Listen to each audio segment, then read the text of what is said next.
have used this secret to propel themselves to greater power.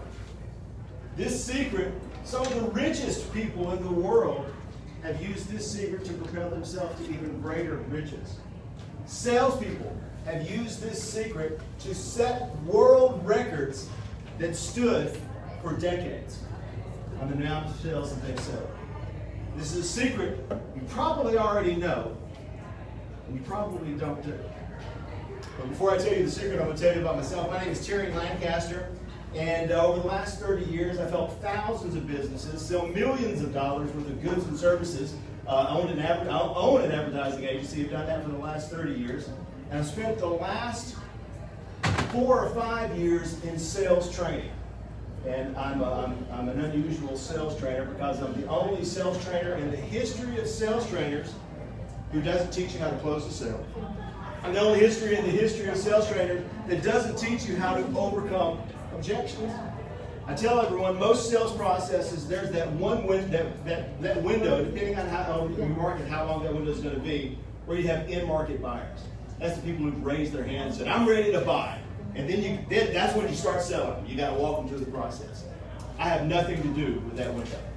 What I do is I concentrate on everything that happens before that window to help you build honest human relationship with customers before they become in-market buyers. Because customers that you have an honest human relationship with before they become in-market buyers, they're more likely to close. They close faster. Most of the time they close with higher grosses, higher margins. They give you better reviews, better referrals, and more repeat business if you start early. If you get to them before they raise their hand and you're just another salesperson. And I concentrate on maintaining that relationship after the sale. The vertical I work mostly in is the automotive business, and in the car business, 1 year after people purchase a car, which is the second largest financial decision you're going to make, 1 year after that fact, 90% of car buyers can't even tell you the name of the person that they bought the car from because people don't maintain their relationships. And if you don't maintain their relationships, if they don't even know your name, you can't get any reviews, you can't get any referrals, you can't get any repeat business. So I concentrate on building honest human relationships. And the secret I'm going to tell you today is one of the most powerful ways to do that. Bill Clinton was president in the 90s. Bill Clinton was elected in 92, is that right? So before Bill Clinton was elected and president, he was dirt poor in Hope, Arkansas. Born in Hope, Arkansas, the man from Hope. And he wasn't born with a silver spoon in his mouth, didn't have family connections, didn't have a powerful political force behind him. All he had was his ambition.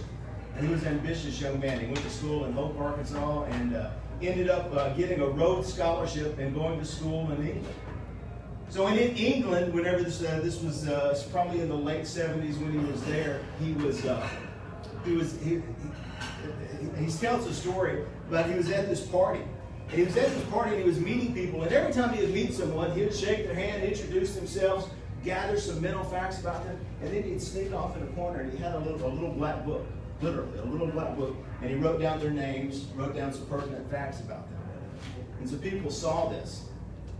And when they said, "What are you doing?" He said, "Well, when I get back to Arkansas," I was trying to think, what's my best Bill Clinton person? When I get back to Arkansas, I'm going to run for governor. I'm going to be the governor of Arkansas, and I need to start building these connections.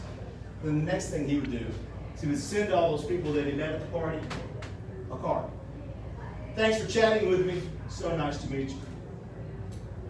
The man who was president before him, George H.W. Bush, was an inveterate thank you card writer. He had a habit, if anyone did anything for him, he sat down every day and hand wrote thank you cards.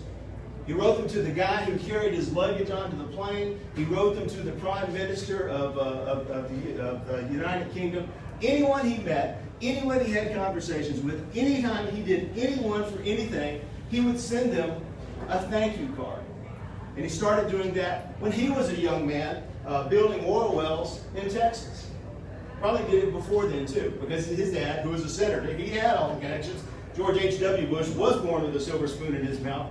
but he used thank you cards to cement his relationships, not necessarily to build his network because he was born with one, but he maintained his network over the course of his lifetime by sending thank you cards.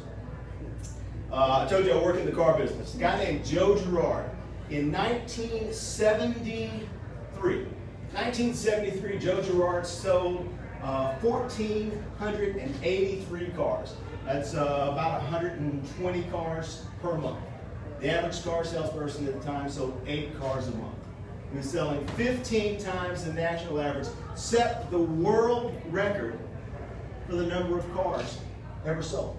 That record stood for 43 years. It was just broken 3 years ago by a friend of mine, Ali Reed. So this record stood because Joe Girard understood something that we're just now beginning to understand today, really, that's just now coming into practice. Everyone talks about personal branding now. This has kind of become a buzzword over the last few years. But Joe Girard knew, as most great salespeople know, that you're not selling whatever it is you're selling. Your product isn't your product. Joe Girard says, I never sold a car in my life. I sold Joe Girard. And one of the ways he did it was with thank you notes. He had a staff of 3, as a matter of fact, a staff of 3 who did nothing but write notes for him every day. Everyone he came in contact with, he would send them a thank you note. He sent 3,000 cards per month. Thank you notes, Christmas notes, second Tuesday of the month notes, whatever it took to get in people's mailboxes and remind them that they had a friend in the car business, Joe Girard. So it's worked for it's helped people become president. And Joe Girard sold thousands and thousands and thousands of cards because of thank you cards. And your grandmother told you in kindergarten, if someone did something nice for you, you needed to send them a thank you note. If you've ever I've gone through the Dale Carnegie course a couple of times, and one of the great things, one of the most important things about Dale Carnegie is the power of appreciation. All people, great and small, appreciate being appreciated. They appreciate the recognition. They appreciate you taking the time to thank them and comment on them and send them a thank you note. I mean, we're all about social media and email, and everything's going by at the speed of light.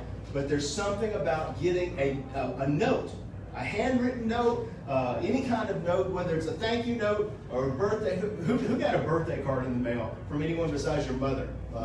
So this is pretty good. Now, since we're raising hands, I'm going to ask you, who's made a sale in the last month or so? Anybody sold anything? So we all sold something. Who sent a thank you card to your customer? Pretty good, 50-50. I'm trying to get an idea on what the number is of who actually sends thank you cards, because I'm guessing it's not quite 50%. You guys are here, you're top performers. But I'm thinking that most people don't. As a matter of fact, I know that most people don't send thank you cards, and I know that thank you cards and birthday cards work. I'm going to tell you my story. Just in the last 45 days. I mean, I've been sending thank you cards my entire life. When I started working at a radio station in my 20s in Tupelo, Mississippi, and when I became sales manager to the station, I implemented a policy that every new customer got a handwritten thank you note from the manager. So I'm sending out thank you cards to everyone. Been doing it for a long time. We're not going to say how many years that is, but I've been sending thank you cards forever. And birthday cards is kind of a new addition for me. But no one got any hate mail, for doing something nice. And everyone appreciates birthday cards. So now I also send thank you cards, and I send birthday cards. So just in the last 45 days, I've closed the largest training contract I've ever closed, simply because I sent the guy a birthday card. I sent him a birthday card. He gets the birthday card in the mail. This has happened actually twice in the last 45 days. One's a $7,000 contract, one's a $9,000 contract. They get the birthday card in the mail, and they send me a picture back. My business cards, one of my books. I'm going to give that away when you put your business cards in. We'll have a drawing for that. But the power of having something physical, digital media is great. Social media is great. A phone call is great. I love video messaging. You hear me talk about that? I love video messaging, but there's something enormously powerful about something that you can hold in your hand, a physical representation of your appreciation, of your gratitude, and of your relationship that you value with your customers. So I have a challenge for you. Over the next 30 days, see if you can build the